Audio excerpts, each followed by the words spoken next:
Apa kabar hari ini? Nggak kerasa ya udah tanggal 20 November. Mungkin beberapa hari lagi kita akan punya satu kenangan indah, kenangan manis, kenangan yang benar-benar nggak bisa dilupakan ketika semua resolusi Anda di bulan November ini bisa terwujudkan. Kalau memang secara pribadi Anda punya resolusi bulanan ya, karena ini merupakan sebuah challenging buat kita semuanya. Mampu nggak sih kita membuat sebuah resolusi yang idealnya itu resolusi yang biasanya tuh tahunan. Nah, ini jelang-jelang awal tahun 2021 tuh banyak nih Sobat Ediscore yang mungkin punya resolusi. Saya nggak tahu apakah resolusi Anda mau menikah, resolusi Anda punya satu bentuk investasi baru, resolusi Anda itu kerja di sebuah perusahaan ternama, walaupun ini bagian dari halusinasi ya ketika COVID-19, atau mungkin resolusi Anda punya satu income lebih besar. Nah, apapun resolusi Anda, semoga bisa terwujud. Kenapa saya mentisik hal ini dengan resolusi? Karena banyak orang yang dulunya nggak pernah kepikir gitu loh, apa yang tidak mungkin terjadi, kok bisa terjadi. Nah, ini erat kaitannya dengan tema kita pada kesempatan hari ini, ngobrol santai atau bincang santai bersama dengan Ediscore. Nah, kita nanti akan undang ya narasumber. Buat Anda Sobat Ediscore, ada satu program terbaru yang kami launch di malam hari tadi, bahwa Sobat Ediscore itu bisa mengikuti quiz yang akan dilangsungkan selama perbincangan ini berjalan ya. Nah, caranya gampang, nanti ketika saya bersama dengan narasumber yang sudah siap, nanti Anda bisa coba dengerin secara fokus, kita kasih pertanyaan, dan Anda bisa ikutan berkomentar di Instagramnya @idstore. Nah, pertanyaan kami, nih saya coba informasikan ke Anda ya. Apa itu ekosistem digital dan apa saja manfaatnya bagi perusahaan? Nah, itu dia pertanyaan kami. Nah, kalau nanti Anda dengerin utuh selama hampir 30 menit ke depan, atau mungkin plus minus yang 40 menit ke depan, itu Anda bisa nemuin jawabannya dan langsung komentar di Instagram @idiscore.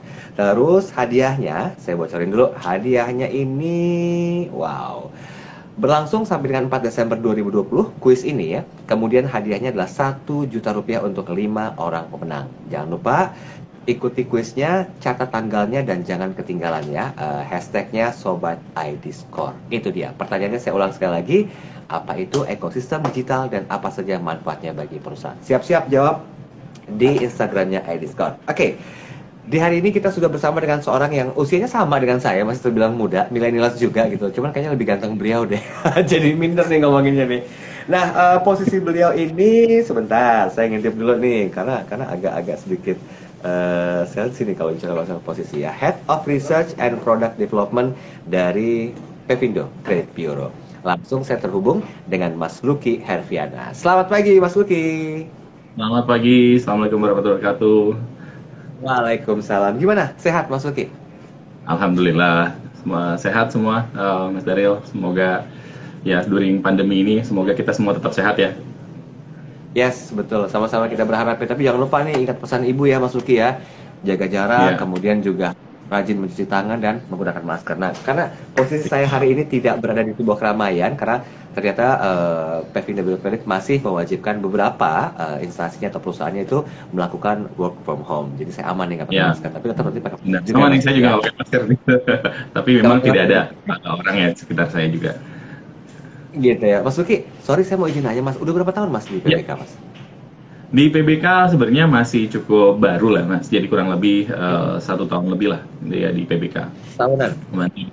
Membantu dengan produk, dan tentunya di sini ada kaitan sama riset dan product development lah, kurang lebih begitu. Ini kan posisi Mas Lucky itu sebagai Head of Research and Product Development ya? Iya, betul. Kita ngobrol dulu. Ini job desk-nya apa sih Mas? Job desk-nya sebenarnya duduk manis Mas. Enggak, tentunya pengembangan produk gitu ya. Yang awal sebenarnya gini, kalau kita berbicara Pevindo Biro Kredit, memang perusahaan biro kredit ya, di mana kita ngelola data yang cukup besar.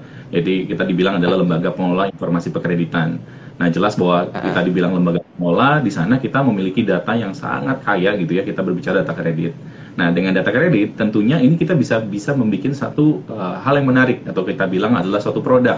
Nah, produk-produk itu yang kita kembangkan di tim saya gitu ya, di divisi saya, adalah produk-produk yang memang tentunya membantu memang awalnya adalah kepada lembaga keuangan gitu ya. Jadi memang kita membuatkan credit scoring, kita membuatkan alternative credit scoring, kita bikin market profile di mana misalkan lembaga keuangan ingin mendapatkan kayak profil-profil ataupun juga ingin memasuki landscape kredit di Indonesia seperti apa, lalu mencari market yang paling pas buat mereka seperti apa, di mana lokasinya, kecamatan apa. Nah, itu bisa dilakukan dengan data yang kita miliki.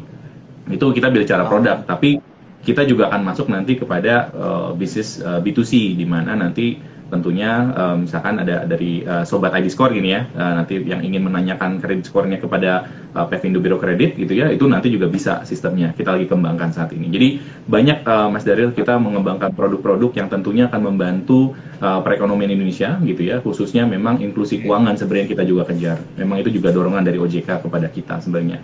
Ya kurang lebih begitu tanggung jawabnya saya. Ini sebenarnya masih PR banget sih ya Mas Lucky ya, bahwa kalau kita harus menyeimbangkan ekosistem digital dan juga konvensional itu kan masih harus edukasi lagi, literasi lagi, belum lagi yang namanya ngajarin orang tuh yang sebenarnya bukan hal gampang gitu ya. Betul Mas Daryl. Oke, jadi kalau kita bicara ekosistem digital untuk mendukung industri 4.0. Ini terdengar agak berat sebetulnya pembahasannya, tapi kita coba down to earth kan ya. Kalau per definisi ekosistem itu maknanya seperti apa kalau dari perspektifnya seorang Mas Lucky? Oke, jadi kalau kita berbicara ekosistem digital ya, sesuai dengan tema kita hari ini sebenarnya Mas Daryl. Jadi kalau kita berbicara, kita pecah-pecah dulu ya, kita berbicara tentang ekosistem. Sebenarnya kalau ekosistem sendiri, itu kan kayak suatu sistem ya, antara yang terjadi hubungan timbal balik antara bisa orang gitu ya, kita berbicara, ataupun bisa suatu proses yang tidak terpisahkan sebenarnya. Nah, terjadi dalam proses yang hubungan timbal balik, yang akhirnya saling berputar gitu ya, kita bicara, yang itu terjadi itu kita namakan adalah ekosistem. Nah, itu kalau kita bicara ekosistemnya aja. Tentu kalau kita bicara digital, jelas lah mungkin Sobat ID Score juga sudah paham ya bahwa digital itu sesuatu yang sifatnya yang dulunya manual atau otomatis ya, kita bilang istilah saya otomatis, jadi masih ada manual dan otomatisnya. Lalu juga sekarang mungkin sudah full masuk ke dalam semuanya prosesnya otomatis lah, kita bilang gitu. Bisa arahnya kita bilang digital. Nah, jadi kalau kita lengkapi apa itu sebenarnya digital ecosystem atau ekosistem digital, sebenarnya adalah suatu proses yang dimana kita juga ada hubungan timbal balik. Tapi ketika kita berbicara namanya ekosistem digital, ini bukan lagi orang saja, tapi lebih kepada bagaimana suatu sistem dengan sistem lain itu saling terkoneksi dan ujungnya menjadi satu unit proses gitu ya. Jadi kalau misalkan saya ibaratkan kalau kayak mesin mobil lah, saya ibaratkan gitu ya Mas Daryl. Jadi ada knalpotnya, ada mesinnya, ada bensinnya dan lain sebagainya. Itu adalah satu ekosistem, kita bilang ekosistem yang ada di mobil. Jadi mesin itu untuk menjalankan tentunya mendorong untuk buat tenaga, nanti knalpot membuang, nanti roda yang menggerakkan dan lain sebagainya. Nah, itu adalah satu konsep ekosistem. Itu saya permudah istilahnya seperti itu. Itu adalah bentuk ekosistem. Nah, di dalam digital itu semua berkembang, Mas Daryl. Kurang lebih itu mungkin pengertian sedikit tentang ekosistem digital dan kalau di Underscore Reok nih bilangnya begini, dari offline jadi online katanya. Betul. Ya, sesimpel itu. Ya, sebenarnya konsepnya memang kalau kita bicara tadi offline ke online bisa saja itu istilah dari digital transformation sebenarnya. Ya kan, transformasi digital adalah mengubah satu proses yang offline menjadi proses online.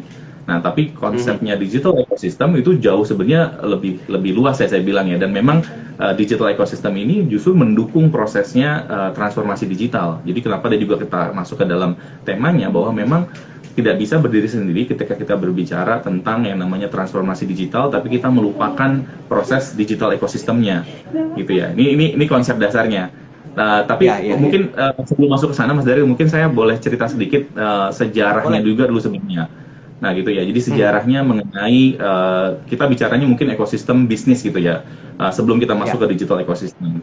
Nah, sebenarnya konsep terkait dengan bagaimana kalau kita bicara tentang digital ecosystem, kita akan berbicara tentang yang namanya supply chain atau rantai pasokan lah bahasa Indonesianya gitu ya. Nah, kita bicara rantai pasokan. Nah, itu terjadi ketika ini yang memang dari beberapa literatur yang saya baca, ini diawali dengan rekan-rekan kita yang ada di Jepang. Zaman dulu ketika setelah Perang Dunia Kedua, Jepang ini mengalami ya kita bilang bukan kekalahan, tapi mengalami suatu hal yang besar dan mereka mau ini harus bangkit. Lalu mereka menerapkan konsep namanya keiretsu. Ya, mungkin nanti saya jelaskan sedikit ya. Keiretsu itu sebenarnya adalah satu konsep bagaimana antara satu bisnis dengan bisnis yang lain itu saling terintegrasi. Nah, dalam konsep Keiretsu yang ada di Jepang itu adalah kaitannya dengan industri manufaktur atau pabriknya mereka. Dulu misalkan kita bicara bisnis yang untuk sistem mengoperasikan pabrik adalah cuma untuk mengoperasikan sistemnya mobil engine-nya aja gitu, untuk mengolah bahan baku menjadi bahan produksi gitu ya kalau kita berbicara itu.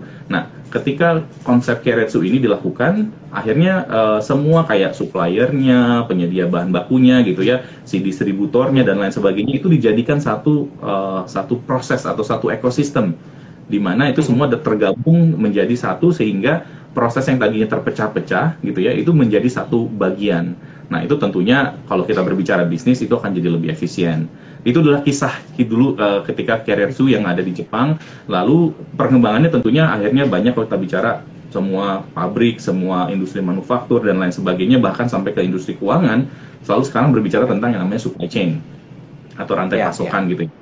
Nah, rantai pasokan itu saat ini sudah bergerak menuju, kalau kita mungkin di pabrik mungkin masih ada beberapa sifatnya manual dan lain sebagainya. Tapi kalau sudah masuk ke lembaga keuangan, kita berbicara yang namanya proses yang digital, termasuk juga pendukungan terhadap transformasi digital. Nah, itu sangat penting ketika kita bicara satu hubungan dengan lainnya, gitu ya, yang tadi saling membentuk jadi ekosistem, dan intinya adalah apa? Mendeliver semua prosesnya dengan lebih cepat dan tentunya mendukung layanan kita kepada ya nasabah ataupun kepada customernya dari sisi lembaga keuangan. Itu sih sebenarnya konsep dasar dan sejarahnya lah awalnya gitu, Mas Daryl.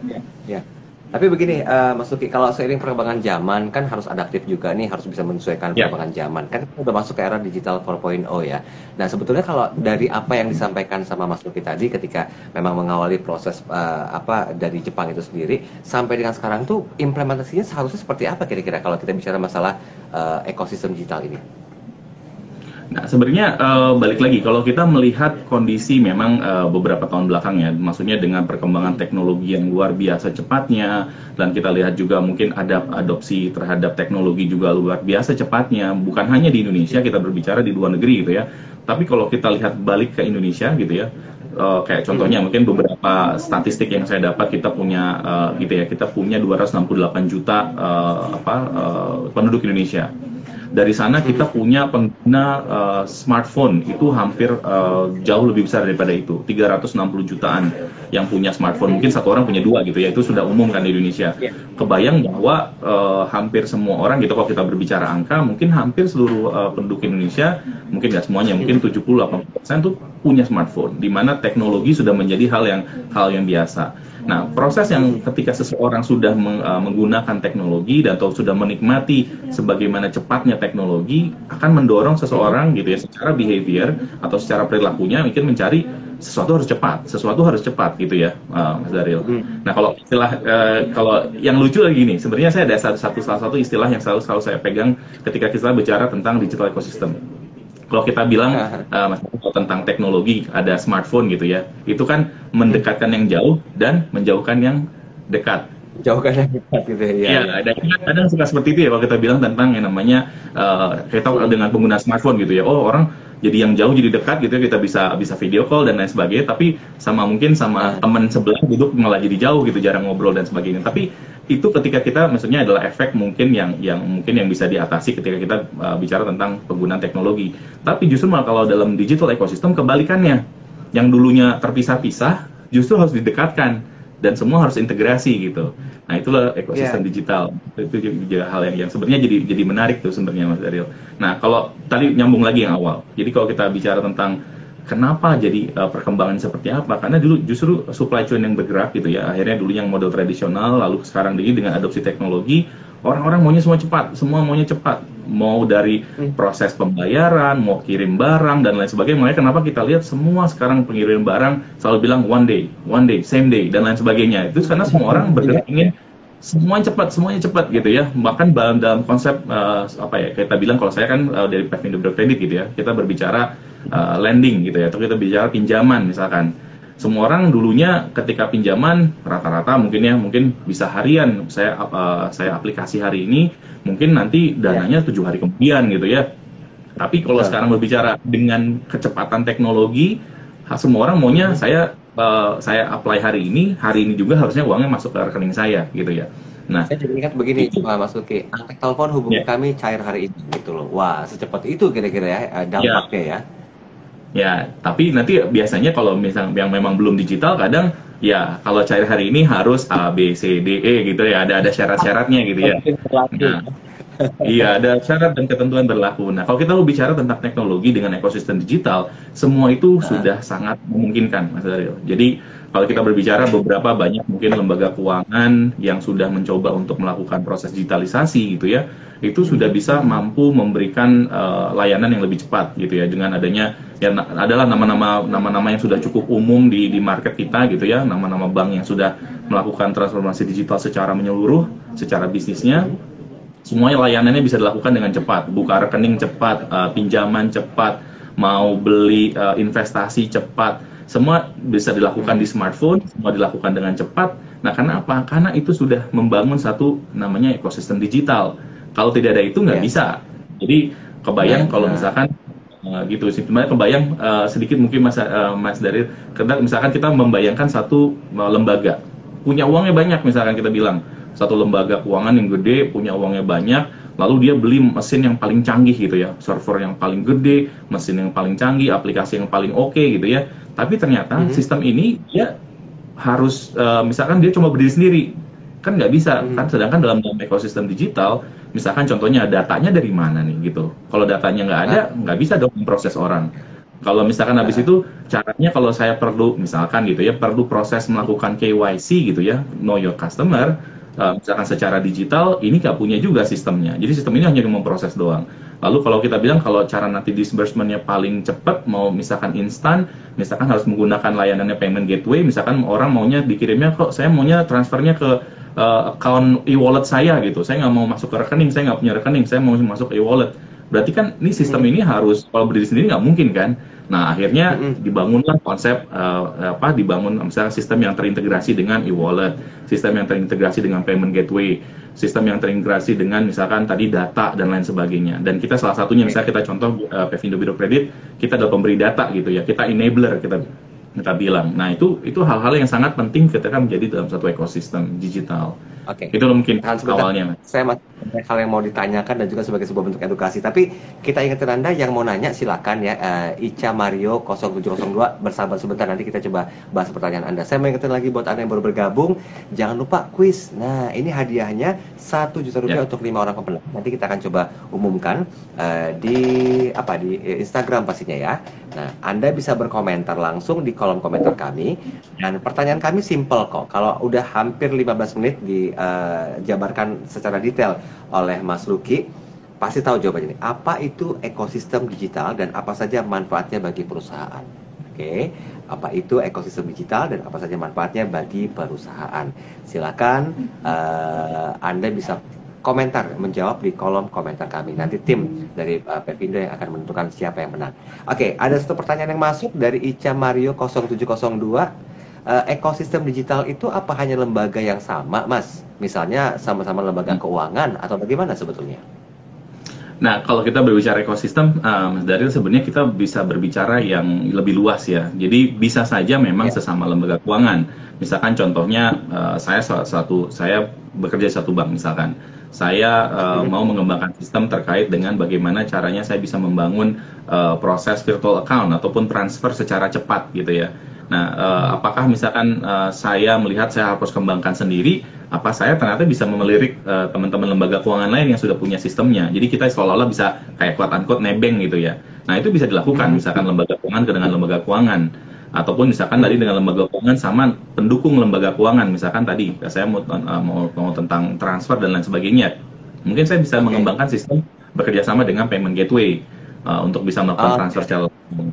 Nah, sebenarnya bisa bergerak itu, tapi kalau kita berbicara lebih luas, ekosistem itu tidak terbatas kepada LK, lembaga keuangan dengan lembaga keuangan saja. Tadi kalau contoh yang disampaikan bahwa lembaga keuangan bisa bekerja sama dengan contohnya tadi penyedia digital KYC gitu ya, atau eKYC gitu ya saat ini istilah-istilahnya. Nah, itu kan bukan lembaga keuangan sebenarnya, tapi dia bisa memberikan dukungan terhadap proses kita, bagaimana kita memvalidasi seseorang itu benar apa enggak. Nah, kalau prosesnya KYC kan begitu konsepnya. Jadi kalau saya mau ngecek bener nggak sih ini namanya Lucky gitu, atau Mas Daril ini bener nggak sih? Saya lihat nih Mas Daril, tapi bener nggak sih ini namanya Mas Daril gitu. Nah itu kan saya bisa melakukan proses KYC dengan menggunakan digital. Nah itu kan sebenarnya bukan antar lembaga keuangan, tapi lebih kepada supporting lembaga keuangan kepada lembaga keuangan. Nah itu bisa terjadi, itu dalam bentuk ekosistem, kurang lebih begitu.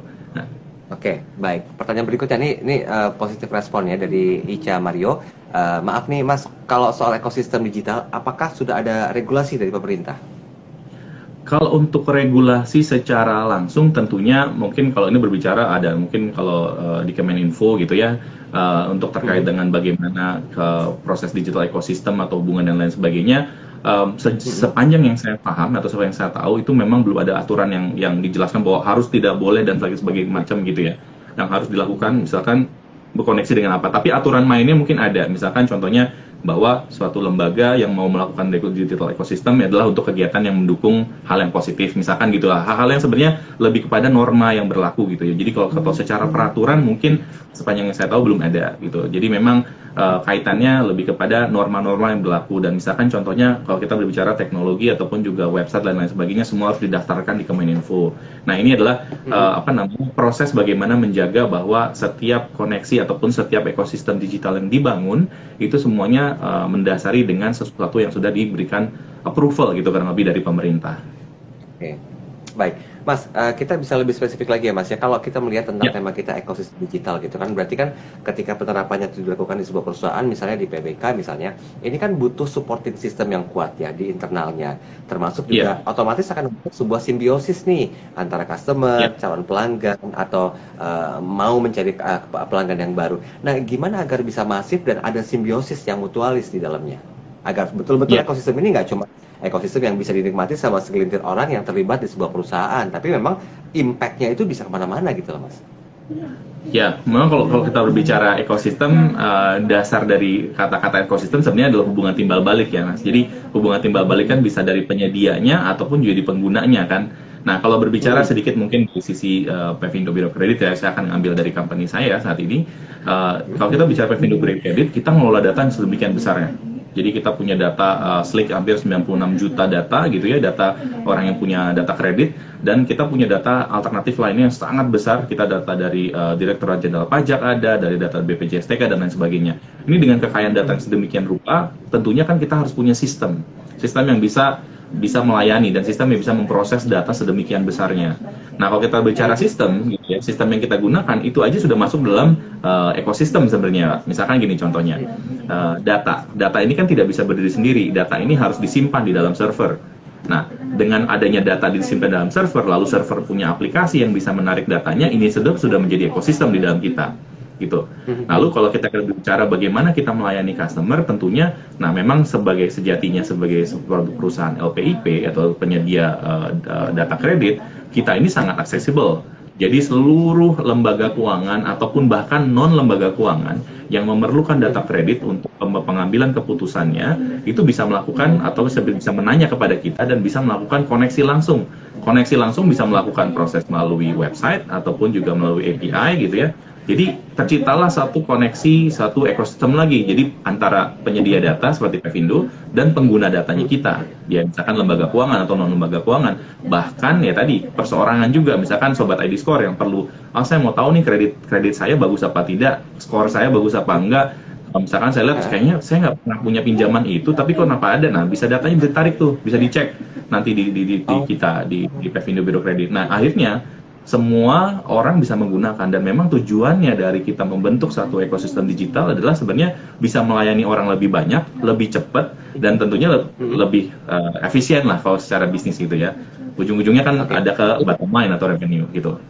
Ini kan berarti kan sifatnya melengkapi apa yang kurang ya Mas Lucky ya kalau saya lihat ya, karena kalau ketika menerapkan ekosistem digital itu kan pasti kan otomatis banyak data-data yang belum terinfokan. Nah penting nggak melakukan sebuah edukasi lebih masif lagi ke customer yang mungkin masih bertahan dengan konvensional?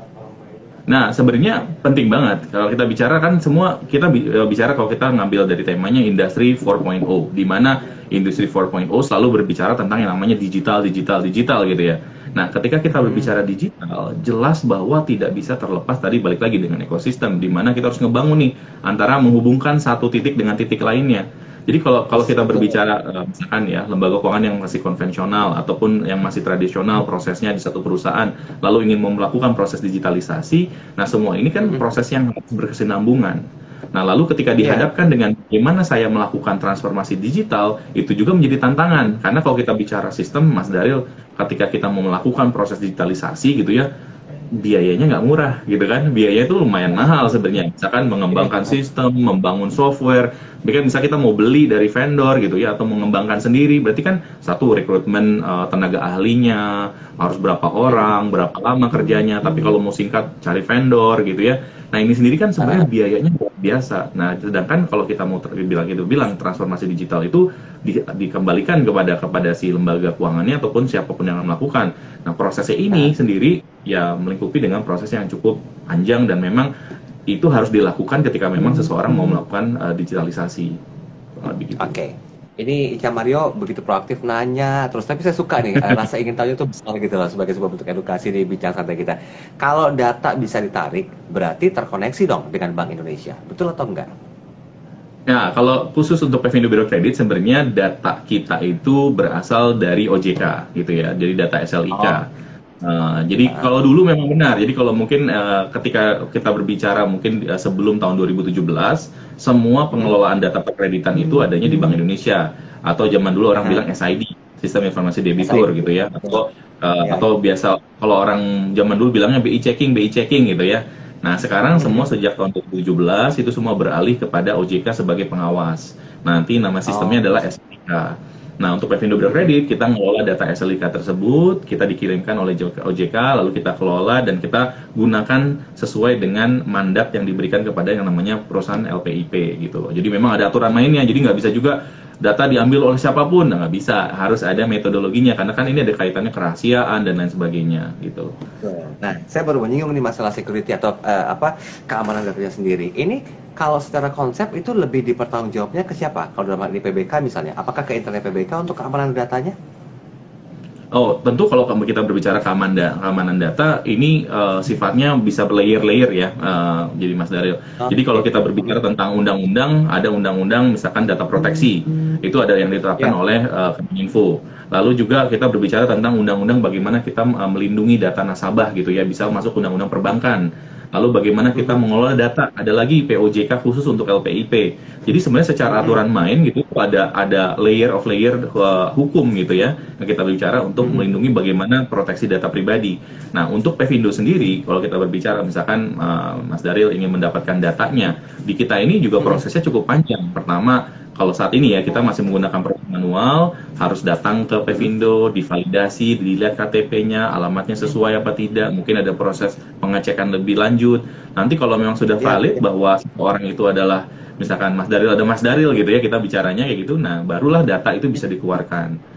Nah, jadi proses step yang panjang itu, kalau misalkan kita nanti berbicara digitalisasi, semua prosesnya kita gantikan. Tadi misalkan kalau kita ada tatap muka seperti ini langsung gitu ya, tatap muka datang ke kantor Pevindo, isi aplikasi dan lain sebagainya, ini ditemenin oleh misalkan rekan kita yang biasa menerima, diliatin mukanya bener nggak sih sama KTP dan lain sebagainya. Ini masih human gitu ya, tapi nanti kedepannya sudah beda lagi, pakai digital KYC, cuma pakai liveness gini tes, pakai video call, saya lihat mukanya kiri kanan belok gitu, oh ini sebenarnya ini Lucky nih, nanti datanya di matching sama datanya Direktorat Pendudukan Catatan Sipil, lalu dicek juga mungkin ke data-data yang lembaga lainnya yang bisa memvalidasi. Nah hal-hal itulah yang sebenarnya kita coba garansi bahwa security seseorang ketika mengambil datanya ataupun mencoba melihat data itu pun terjamin. Bahkan memang kalau Mas Dari tahu sendiri di kantor kita tuh juga kalau kita berbicara tentang data, wah luar biasa sebenarnya cara kita memproteksi.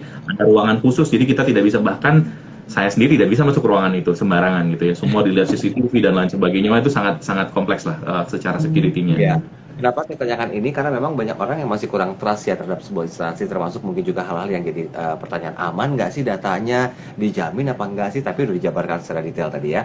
Oke, kita mau ke pertanyaan dulu. Dari Alwi Reok, yang mengawasi Pevindo itu lembaga apa ya? Oh, saya skip di sini aja deh kalau gitu. Nah, yang mengawasi Pevindo tadi sampaikan bahwa yang mengawasi kita adalah langsung OJK, yaitu Otoritas Jasa Keuangan. Jadi kalau berbicara siapanya, dalamnya kita di bawah DPIP. Jadi yang mengawasi kita adalah Direktorat Perizinan dan Pengawasan Perbankan. Jadi sama nih kita masih dalam satu klub di bidang pengawasannya perbankan dan memang sangat Oke. ketat karena memang kita mengelola datanya OJK. Jadi yang mengawasi kita saat ini adalah OJK. Itu sih Oke, jawabannya, di bawah Mas. pengawasan lembaga otoritas jasa keuangan ya. Iya, betul. Ya. Yuk, Sobat Ediskor, saya masih punya waktu, sebenarnya masih ada sekitar 10 menit lagi ke depan atau 12 menit ke depan lagi, tapi saya mau ajak Anda, jangan lupa ikutin kuisnya. Kuis ini berhadiah 1 juta rupiah untuk 5 orang pemenang, jadi caranya gampang. Saya kasih pertanyaan nih, karena udah masuk ke part yang kedua, jadi saya yakin Anda yang dengerin dari tadi itu udah bisa ngejawab nih. Apa itu ekosistem digital dan apa saja manfaatnya bagi perusahaan? Yuk segera jawab di kolom komentar ya. Nanti tim dari Ediscore yang akan memilihkan siapa yang berhak mendapatkan hadiahnya dan diumumkan di Instagram Ediscore. Sekali lagi pertanyaannya, apa itu ekosistem digital dan apa saja manfaatnya bagi perusahaan? Yuk segera jawab di 5 menit terakhir nih, saya berikan waktu. Nanti hadiahnya itu bisa Anda dapatkan, tapi konfirmasi dari timnya Ediscore. Oke, saya mau ke pertanyaan berikutnya. Ini dari Alwi underscore ya. Mas Luki, kriteria orang atau lembaga yang boleh mengambil data di Pevindo itu seperti apa katanya? Wah, ini pertanyaannya intelijen banget. Oke. Nah, jadi siapa yang boleh mengambil data gitu ya? Jadi yang pertama, kalau kita berbicara, ya. Gimana, Mas? Saya nggak tahu nih apakah pertanyaan ini mengarah ke internal atau ke eksternal, tapi mungkin kita jabarkan secara holistik aja. Saya jabarkan aja dua konsep ini aja. Jadi kalau siapa yang bisa menarik data di ID Score atau di Pevindo Biro Kredit ada dua. Pertama adalah hubungan antara bisnis to bisnis. Jadi biasanya hubungan antara perusahaan dengan perusahaan. Perusahaan itu bisa lembaga keuangan, bisa perusahaan lembaga non keuangan. Jadi nanti mereka memiliki kerjasama dengan kita, ada kontraknya, lalu di bawah kontrak itu tunduk terhadap peraturan dan kerahasiaan data ya tentunya gitu ya kita berbicara. Nanti mereka bisa melakukan inquiry, kita bilang bisa bertanya kalau misalkan ada seseorang yang mau melakukan pinjaman atau seseorang yang mau ditanyakan bener nggak sih namanya si Bapak A ini punya masalah kredit nggak sih gitu. Kalau terkait sama masing-masing jenis perusahaan ya. Nanti dia bisa menanyakan itu kepada Pevindo secara langsung melalui websitenya kita atau melalui hubungan host to host ataupun pakai API. Nah ini kita berbicara bisnis to bisnis atau perusahaan ke perusahaan. Nanti sebenarnya ke depannya kita juga lagi mengembangkan sistem di mana misalkan Bapak Ibu sekalian atau sobat ID Score gitu ya yang mau mendapatkan informasi kreditnya secara langsung itu bisa langsung juga asal tapi memang melewati tahapan-tahapan yang telah ditentukan. Seperti tadi misalkan harus divalidasi dulu, ada KYC proses dan sebagainya. Kalau kita bisa memvalidasi bahwa yang menanyakan itu adalah orang yang benar, yang sesuai, yang memiliki datanya, tentunya datanya akan kita berikan gitu. Jadi sebenarnya ada dua gitu konsepnya pendekatannya. Ya. Tapi ini idealnya berapa lama butuh waktu untuk bisa mendapatkan data secara terpercaya, Mas Uki? Wah, ini kalau dibilang masalahnya data, karena memang kita adalah perusahaan, ya kita bilang adalah big data company gitu ya, memang kita ngelola data dan kita bicara kecepatan adalah segalanya kalau dalam bicara digital gitu ya. Jadi kalau misalkan perusahaan atau lembaga keuangan bertanya kepada kita ataupun non lembaga keuangan kepada kita, standar yang kita punya adalah di bawah 6 detik. Jadi kalau misalkan di bawah 6 detik. Jadi kalau misalkan Mas Daryl mau menanyakan misalkan lembaga keuangan ya mau bertanya misalkan saya lagi melakukan proses pinjaman Lucky gitu ya. Nah, dalam proses cari namanya Lucky dong menggunakan nama, tanggal lahir dan lain sebagainya gitu ya. Dikirim kepada Pevindo, Pevindo memberikan dalam waktu 6 detik paling lama. 6 detik sudah dapat nih siapa Lucky, bener nggak rumahnya di sini dan lain sebagainya. Seluruh informasi kreditnya itu nanti tersedia. Nah, nanti sama halnya juga untuk yang untuk customer ya, yang untuk yang nanti B2C kita gitu, nanti misalkan Sobat ID Score mau nanya langsung, kecepatan yang sama pun juga akan kita coba berikan. Jadi ketika mau bertanya, kayak gimana sih laporan kredit saya? Nah, isi, KYC proses, dan lain sebagainya, langsung prosesnya, datanya langsung keluar. Nah, kita sangat cepat saat ini prosesnya kayak gitu. Ya.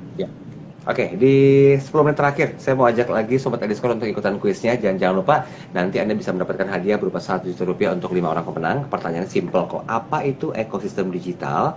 Dan apa saja manfaatnya bagi perusahaan? Tadi udah dijabarin nih, saya sempat nanya 2 kali tentang hal ini ke Mas Luki dan Mas Luki juga udah jabarin. Jadi silakan berkomentar di kolom komentar kami menjawabnya.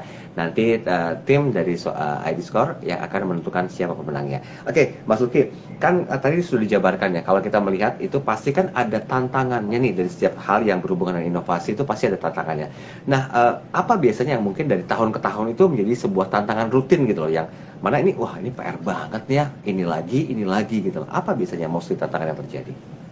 Tantangannya sebenarnya ya satu tadi sebenarnya sudah Mas Daryl katakan ya tentang edukasinya gitu ya, tentang cara pandang orang gitu ya, ataupun pandang satu perusahaan ketika mereka mau ingin melakukan proses transformasi digital. Karena konsepnya biasanya digital ekosistem ini bukan menjadi perhatiannya. Contoh yang paling sering kejadian gitu ya, paling sering kejadian bahwa ketika kita berbicara yang namanya digital ekosistem itu kita berbicara strategic partnership. Jadi antara satu bagian dengan bagian yang lain itu menjadi terkoneksi. Makanya kenapa dibilang adalah hubungan timbal balik yang bisa menyatu antara satu dan yang lainnya. Dan ujungnya adalah apa? Proses efisiensi terjadi dan bekerja dalam satu unit. Satu unit itu kan berarti dalam satu putaran penuh gitu ya. Nah, kejadian yang paling sering adalah ketika satu perusahaan ataupun satu lembaga mau melakukan proses digitalisasi, lalu dia terlupa bahwa ekosistem digital itu bentuknya adalah sistemnya strategic partnership, bukan hubungan antara yang paling sering kejadian adalah hubungan antara vendor dengan misalkan saya pengguna adalah vendor. Padahal kalau dalam konsep ekosistem digital semua itu adalah partner. Karena apa? Partner untuk memberikan atau mendeliver layanan dengan cepat. Kalau kita menggunakan pendekatan vendor itu akan susah. Nah, inilah bentuk dari misalkan hal-hal yang mesti menjadi tantangan ketika kita berbicara digitalisasi, digital transformation di Indonesia, ketika masih cara pandangnya adalah hubungan vendor dengan si pemilik sistem atau bahkan siapa penyedianya. Nah, itu yang menjadi sampai sekarang menurut saya ini masih juga beberapa hal tantangan. Jadi bukan hanya di Indonesia, mungkin juga di beberapa negara pun masih menganggap bahwa konsep digital ekosistem ini masih terlepas nih dari transformasinya, padahal tidak bisa. Padahal digital ekosistem itu menjadi satu bagian penting ketika kita berbicara tadi balik lagi digital transformation. Itu sebenarnya begitu. Itu masih tantangan sih. Tapi begini, Mas Luki, saya yakin dari pihak Eduscholar sendiri kan setiap pergantian tahun itu mengalami sebuah kemajuan, mengalami sebuah inovasi. Peluang apa sih yang mungkin dari tahun ke tahun itu mampu menjadi sebuah hal baru gitu loh yang ditampilkan, baik untuk customer, baik untuk mungkin juga lembaga keuangan yang lainnya, agar kebermanfaatannya itu dirasakan banget sebagai sebuah peluang yang diambil itu. Wah, kalau berbicara tentang pemanfaatan, apa yang bisa dikembangkan, Mas, kalau kita bicara itu sangat luas. Jadi sebenarnya dengan kita lihat aja perkembangan zaman gitu ya, semakin banyaknya ekosistem digital yang terjadi, semakin banyak layanan yang baru terbuka. Contoh paling gampang mungkin saya berbicara yang beberapa super app ya kita bilang gitu ya, yang terkenal lah, super app yang kita biasa pakai buat cari berkendaraan, cari makan dan lain sebagainya gitu ya. Bayangkan itu aja kita bisa. Ya, gimana? Nggak usah disebut, bayar iklan ke kita soalnya. Iya, nanti gitu. Jadi saya sebutnya super app gitu ya. Nah, jadi Gitu ya. kebayang ya ketika layanan-layanan yang disiapkan oleh mereka sebenarnya itu adalah bentuk hubungan ekosistem digital yang terjadi. Karena apa? Karena awalnya dulu tidak mungkin kalau misalkan kita bisa memesan makanan gitu ya dengan cepat diantar sama orang misalkan gitu ya, kecuali kita telepon dulu kepada si misalnya restonya, Pak tolong kirim dong, nanti mereka punya drivernya untuk ngirim ke kita. Nah sekarang kan enggak gitu kan, prosesnya semua bisa dilakukan secara langsung karena ada satu bridging yang bisa dilakukan. Nah sebenarnya ekosistem digital itu dengan data-data yang semakin banyak, dengan interkoneksi antara satu perusahaan dengan perusahaan yang lainnya, dan hubungan yang terjadi adalah hubungan ekosistem, maka layanan-layanan yang terjadi di dalam yang sekarang ada itu semakin bertambah dan semakin banyak. Kalau saya ngambil contoh juga di Biro Kredit gitu ya, Mas. Dengan semakin banyaknya, karena kalau kita memang mandatnya adalah mendapatkan data, suatu sumber data semakin banyak semakin bagus. Kita sekarang ini punya 18 sumber data. Dan memang mandat di tim saya adalah mendapatkan terus gitu ya data-data, misalnya data lagi tambahan dari datanya Dukcapil, misalkan ya datanya dari mungkin data-data dari institusi publik lainnya dan sebagainya. Nah, semakin kita kaya dengan data, tentunya akan semakin layanan yang terbuka lebih banyak, gitu ya. Jadi misalkan nanti datanya bisa terkoneksi dengan, misalkan contohnya kalau kita sudah berjalan nih sama datanya BPJS TK. Jadi Bapak Ibu sekalian bisa atau Sobat Ediscore bisa tahu, oh sebenarnya saya sudah masih tercantum nggak sih ya di BPJS TK dan lain sebagainya. Itu layanan-layanan yang sebenarnya bisa terjadi karena ada hubungan-hubungan ekosistem digital tersebut gitu ya. Semakin depannya makin banyak, Mas. Saya yakin juga kan seperti itu. Berarti seiring berganti tahun itu peluang-peluang untuk dicapai dan juga didapatkan agar bisa lebih berkembang lagi ya semakin besar juga ya, Mas Luki ya. Iya, tentu semakin besar Mas. Jadi semakin terbukanya seseorang, gampangnya gitu ya, semakin kita terbuka dengan seseorang, semakin kita menerima dan menjadi partner dalam bekerja, tentu kan bahkan semakin banyak peluang. Konsepnya sama sebenarnya, kita kalau bicara antara human ke human atau masuk juga ke dalam ekosistem digital, akan sama prosesnya. Jadi kalau dulu yang mungkin tertutup, padahal ternyata datanya mereka nih bisa jadi hal yang bagus nih ternyata gitu ya. Makanya kalau di Pevindo juga kita akhirnya bekerja sama dengan perusahaan telekomunikasi, kita berusaha menjalin hubungan dengan perusahaan yang utilitas gitu ya, dengan kabel TV dan lain sebagainya. Karena bukan kita mau lihat data kabel TV ya, tapi kita melihat bahwa oh ternyata ada data yang di sana yang menarik loh. Dengan data tersebut kita bisa bikin satu hal yang baru gitu. Contohnya adalah alternative credit scoring, di mana misalkan kita kan masalah kita masih banyak nih under segment, atau kalau dalam kaitannya kita bicara sedikit tentang orang yang misalnya pinjam meminjam ya gitu ya.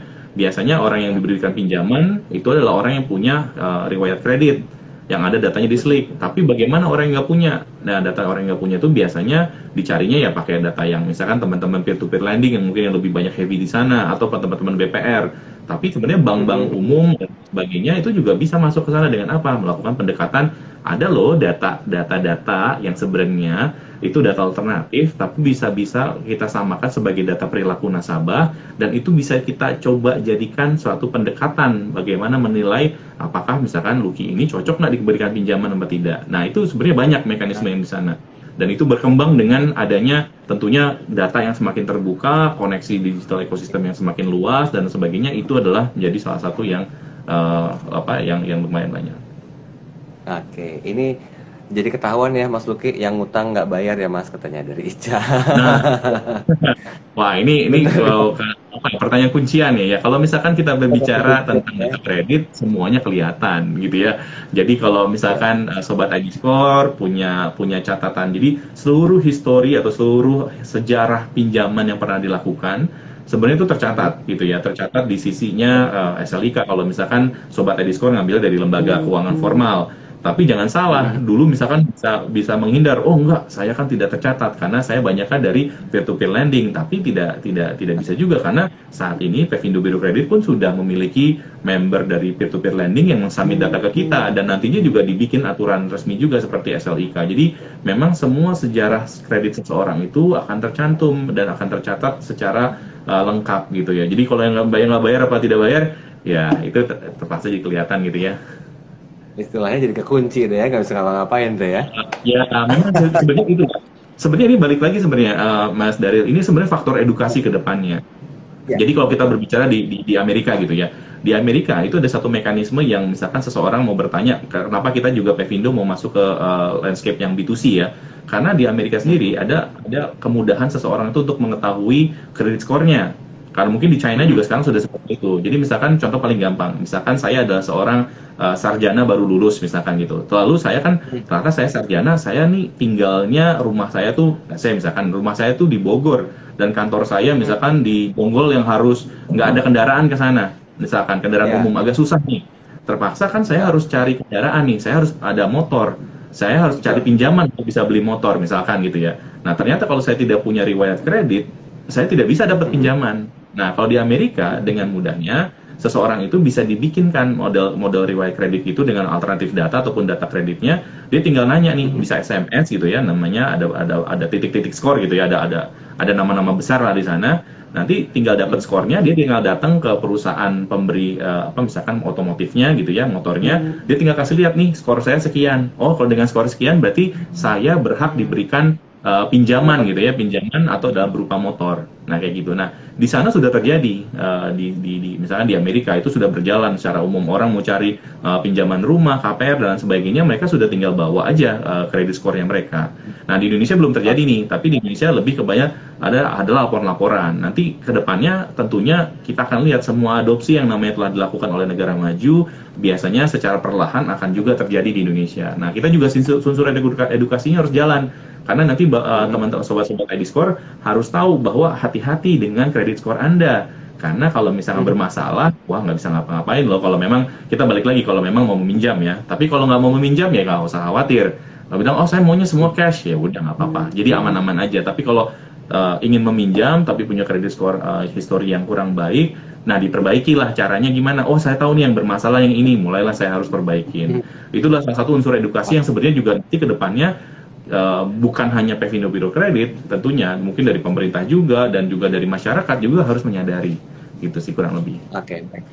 Ini saya minta izin dulu sama adminnya, moga-moga masih bisa ada extend waktu 5 menit ke depan ya, untuk bisa jawab satu pertanyaan ini. Sekaligus nanti, oh ya, tadi komentarnya kalau misalnya peluang itu akan terjadi setiap tahun menuju ke arah yang lebih baik lagi, koneksinya erat sekali dengan statement saya di awal tentang resolusi ya berarti ya, Mas Luki ya. Ya. Oke, ini kita lihat dulu, ada dua pertanyaan. Ini sebentar saya mau baca statementnya dulu, sangat informatif, sayang tadi sempat ketinggalan Pak Dienal. Nanti minggu depan, 2 minggu depan nontonnya di jam 9 pagi ya Pak Dienal ya, terima kasih. Kemudian Yudi Olga 71 harus kerjasama intinya, biar terjalin komunikasi yang baik. Terus Mas Luki mantap banget jadi tahu katanya. Oke. Ini dari Ica Mano. Oh, nambah lagi pertanyaannya. Wow, luar biasa. Cara untuk mengendus pemalsuan data gimana, Mas? Itu yang pertama. Kita gabung ya. Kemudian semakin berkembangnya ekosistem digital, maka resikonya juga semakin bertambah besar. Seperti beberapa super apps yang kebobolan data customer. Nah, caranya agar hal itu bisa dimitigasi oleh perusahaan bagaimana? Oke, keep lagi 2 pertanyaan baru masuk.